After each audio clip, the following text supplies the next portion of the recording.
આપણે अनुत्तर वरदान श्रेष्ठतम वरदान जीवन के सर्वोच्च शिखर से प्रदान करने प्रारंभ किए।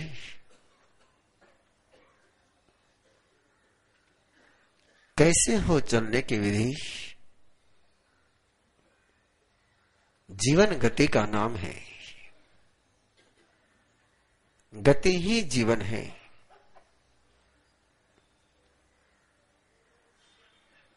जीवन के चरण कैसे हो? जीवन में चलने की क्या पद्धति हो?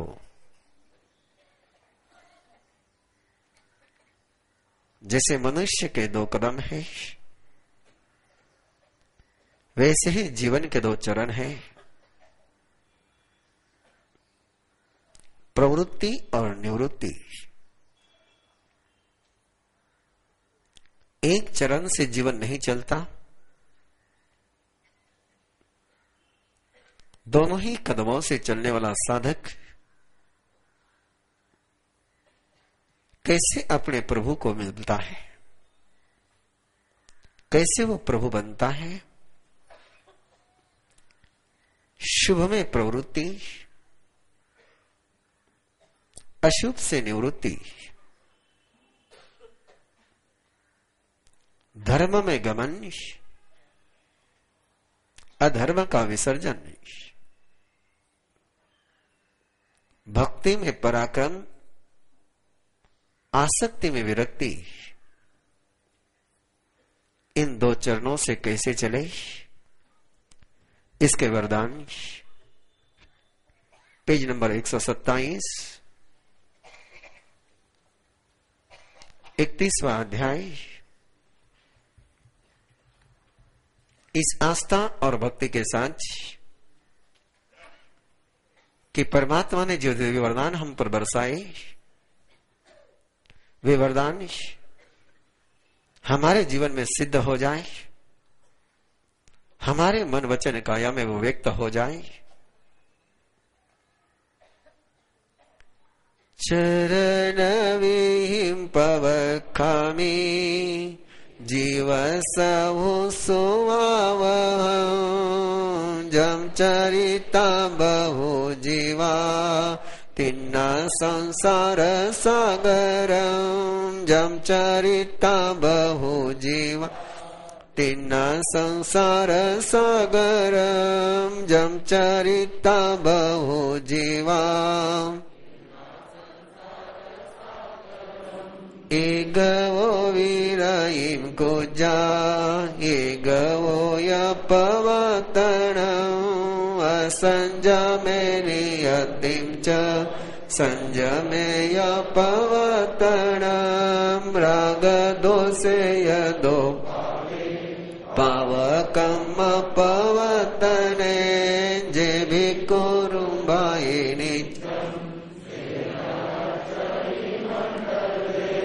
दण्डानं गारवाणं च सल्लानं च तीयं तीयं जे भिक्खुचायिनि सेनाच्चै मण्डले दिव्ये यजवोवसक् ताहा तिरिच्छ मनुषे जे भिक्खु सहायिनि च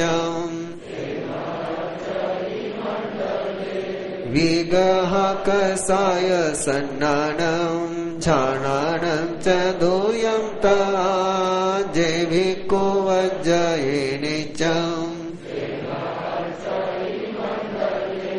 वयेषु इन्द्रियतेषु समेषु किरियासु सेनाच्चै मण्डले लेसासु छेषु कायेषु चक्के आहार कारणे जे भिक्खु जयिनि पिंडो गह पडिमासु भय ठाणेषु सक्तसु जे भिक्खु जयिनि च सेनाच्चै मयेषु बम्भगुत्तिषु भिक्खु धम्ममिदसविये जे भिक्खु जयि नित्यम्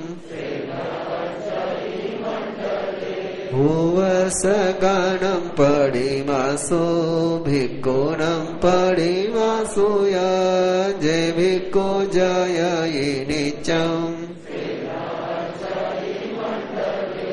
किरियासु भूयगामेषु परहम्येषु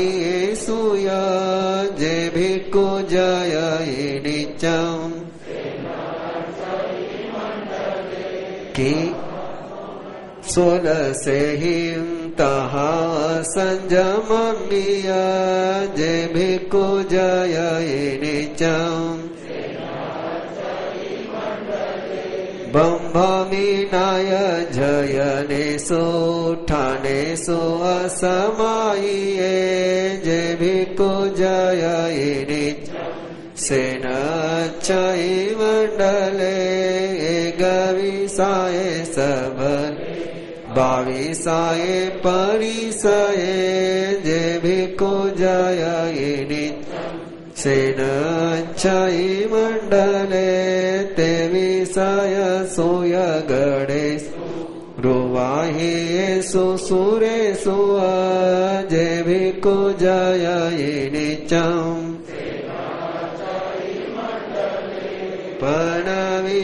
प्रणविसभावनसु उद्देशेषु जे भिक्खु जयि नित्यम् सेनच्चै मण्डले अनगार गुणेहिं पक्कपमितहेवय जे भिक्खु जयि नित्यम्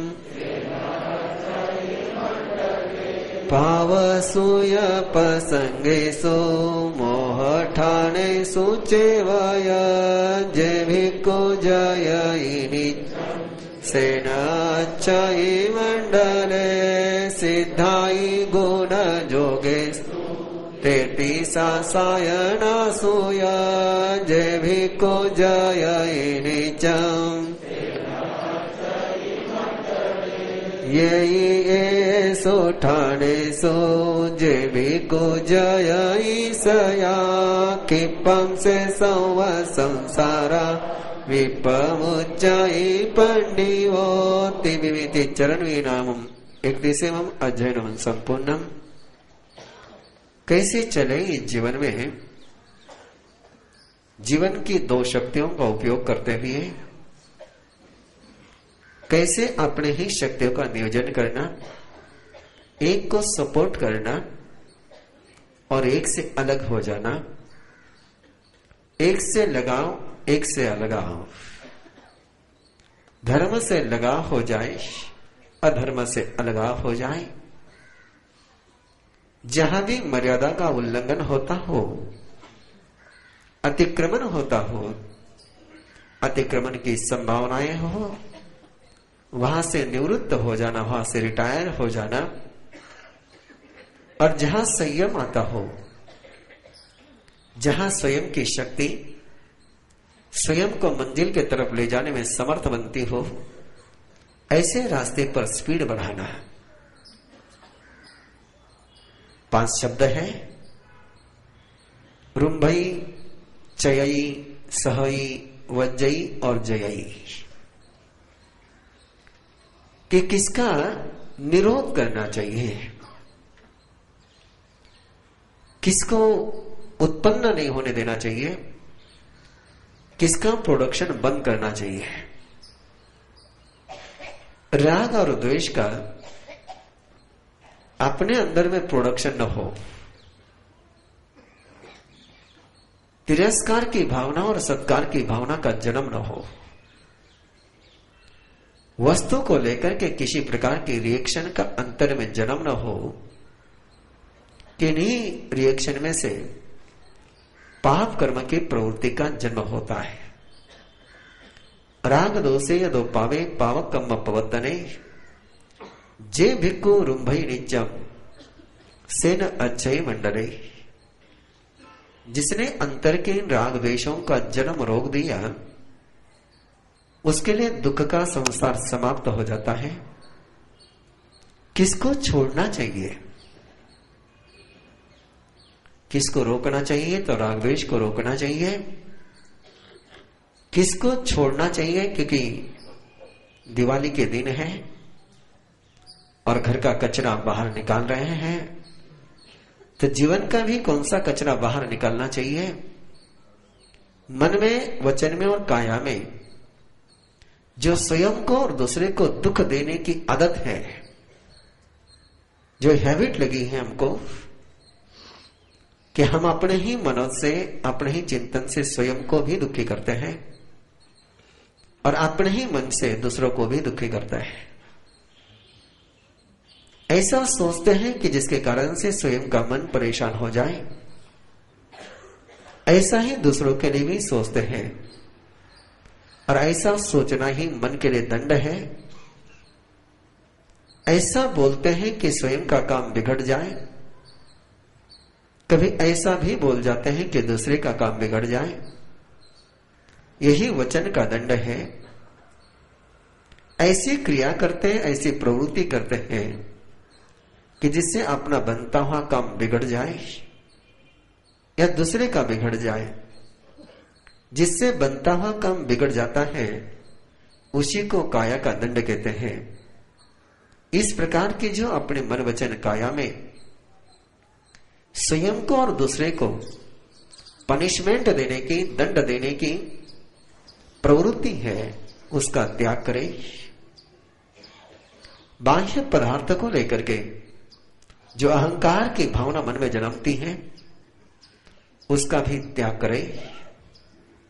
कपट का, किसी को लेकर के किसी प्रकार की गलतफहमी का, किसी से बदला लेने की, ये जितनी भी वृत्तियां हैं कांटे हैं, कांटों को निकाल दे, गौरव के बॉल से फेंक दे और पनिशमेंट देने की जो आदत है उसका त्याग कर दे। किसको हम समझ करके चले, किसको हम सहज स्वीकारते हुए चले। जो भी हमारे जीवन में प्रतिकूलताएं आती हैं, बाधाएं आती हैं, उन बाधाओं से स्वयं को बाधित न करते हुए उन बाधाओं से ऊपर उठ करके चलने को कहते हैं सहना। और जो ऐसे उपसर्ग के समय में, आपत्तियों के समय में स्वयं को समर्थ बना लेता है, दूसरे अध्याय में हमने उसकी आराधना करी कि जो संकट को पहले ही सुन लेता है, जो संकट को जान लेता है, जो संकट में से जीने की कला को अध्यगत कर लेता है, उसके लिए संकट संपत्ति बन जाते हैं। वर्जन करना चाहिए, इनसे बचना चाहिए, परहेज करना चाहिए। जिस कथा के कारण से मन में विकारों का जन्म होता हो, स्वयं के लक्ष्य के प्रति उपेक्षा का भाव जन्मता हो, ऐसी कथा नहीं करनी। जिसके कारण से आवेश आता हो, जिसके कारण से उद्वेग बढ़ता हो, जिसके कारण से उत्तेजना बढ़ती हो, ऐसे कषाय से स्वयं को सदा सुरक्षित रखना चाहिए। आहार संज्ञा, भय संज्ञा, मैथुन संज्ञा और परिग्रह संज्ञा, इनको सदा वर्जन करना चाहिए। दुख का ध्यान कभी नहीं करना, दुख को कभी याद नहीं रखना, कभी शिकायत नहीं करना।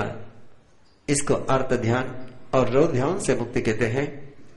जो इनको छोड़ देता है उसको दुख का स्पर्श नहीं होता है। यत्न करनी चाहिए।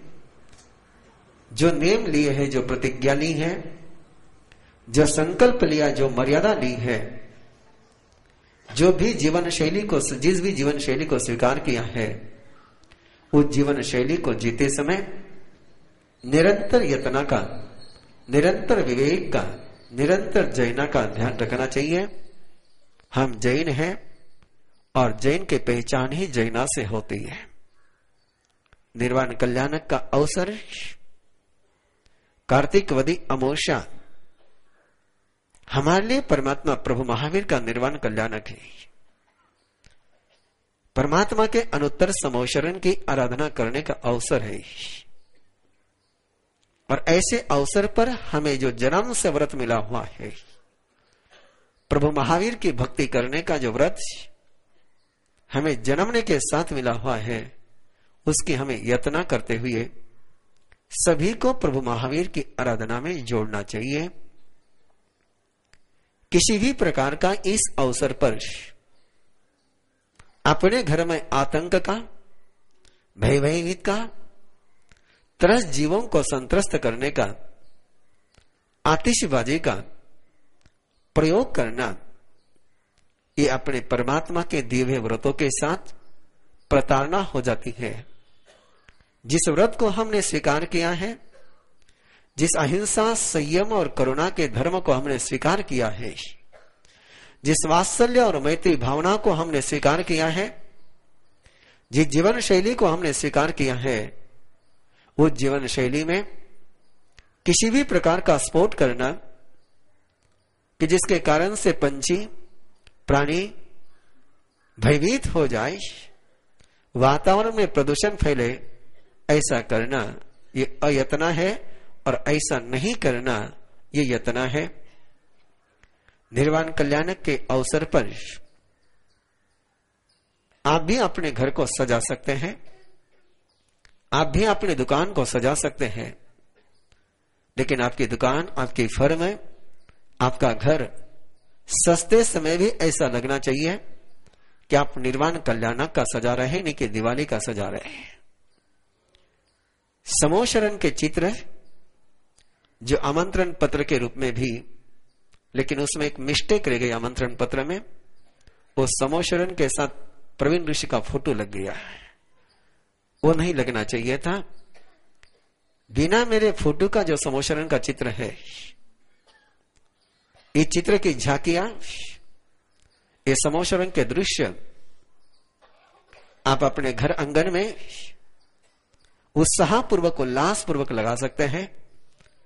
बच्चों से इनकी पेंटिंग भी करा सकते हैं, घर में बच्चों से इनकी डिजाइन भी करा सकते हैं। और समोशरण की संरचना यदि आप बच्चों से करा सके, हर साल तीर्थेश्वर जी उसकी प्रतियोगिता लेते थे। इस बार भी उन्होंने पूछा था लेनी है क्या, मैंने मना करा दी थी। और मना कराने के पीछे कारण था केवल कि वो समोशरण थर्माकोल से बनते हैं, और थर्माकोल ये पर्यावरण के खिलाफ प्रोडक्शन है, उसके कारण से पर्यावरण को बहुत हानि पहुंचती है। और दूसरा कोई विकल्प मेरे पास, मेरी जानकारी में न होने के कारण से मैंने वो थर्माकोल का उपयोग करते हुए समोशरण नहीं बने, इसलिए उसको रोक दिया था। लेकिन आपके पास और भी साधन है। आप अपने घर में समोशरण की, अपने बच्चों के पास जो आर्ट है, अपने बेटियों के पास जो आर्ट है, जो कला है, जिससे उनके मन के अंदर निर्वाण कल्याणक पर्व के प्रति, परमात्मा की धर्म सभा के प्रति एक अवभाव का जन्म होगा, उनको घर में समोशरण को सजाने के लिए कहे। आपके दुकान में, आपके घर में, आपके ऑफिस में ऐसे समोशरण सजे कि आने जाने वाले को पता लगे कि जैनी अपने परमात्मा का निर्वाण कल्याणक बना रही। इसको कहते यतना। लेकिन सजाते समय पूरा ध्यान में रखना है कि उसमें किसी प्रकार का छह काय का आरंभ समारंभ न हो। इस बात का पूरा ध्यान रखना है। उसमें कहीं भी सचित्त का प्रयोग न हो, इस बात का पूरा ध्यान रखना है, अन्यथा गलत हो जाएगा। जड़ का स्थान पर जड़ का ही उपयोग करना चाहिए। किसी भी प्रकार का उसमें आरंभ समारंभ न हो, इस बात का पूरा पूरा ध्यान रखना चाहिए। और ये यतना बहुत जरूरी है, बहुत जरूरी है, इतनी जरूरी है, इतनी जरूरी है। उजाला तो आप लोग करते ही हैं, लेकिन उजाला करते समय भी इस विवेक का जरूर ध्यान रखें चाहिए, हिंसा नहीं बढ़नी चाहिए। अहिंसक तरीके से, संयम के तरीके से उल्लास का वातावरण जरूर बनाइए, बनाना ही चाहिए। इसी को यत्न कहते हैं। और जहां जहां यत्न करनी है वो सारी बातों के साथ आइए एक ऐसी अध्याय की आराधना की ओर।